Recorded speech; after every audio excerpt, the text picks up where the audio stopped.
ទៅដំណើរទៀតជាមួយនឹងដៃគូរបស់គាត់ដែលជាកំឡោះ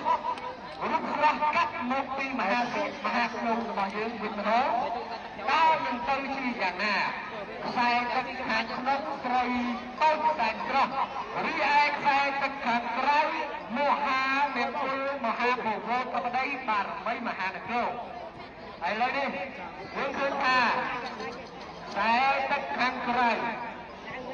មហាមេពលមហាពវរកបដីហាក់ដូចជាមានព្រៀបលើដៃគូប្រកបរបស់គាត់បាទត្រីតូចខ្សែស្រស់បន្តិចបន្តួចហើយបាទនេះបើតាមដែលយើងមើលឃើញប្រហែលជាណាអានេះតាមប្រហែលណាតាមប្រហែលទេបាទតាមប្រហែលទេប្រហែលជាអ្នកចុះសង្គមសង្ហាទៅអ្នកព្រៃដំបូកយើងទៅបានជាត្រីតូចខ្សែស្រស់រងទទួលស្បែកឲ្យកំឡោះកោះសង្គមបាទអូយបាទខាងណាបាទគឺតែពីរនេះបាទហើយយើងមើលឃើញថាខ្សែទឹកខាងក្រៅមហាវិទ្យាល័យមហាវិទ្យាល័យខេត្តកំពុងតែមានព្រៀបលើដៃគូប្រកបឲ្យកំពុងតែលូកលើបាទជួយមកកាន់ស្ទើរជ័យរបស់យើងហើយបាទអូបាទ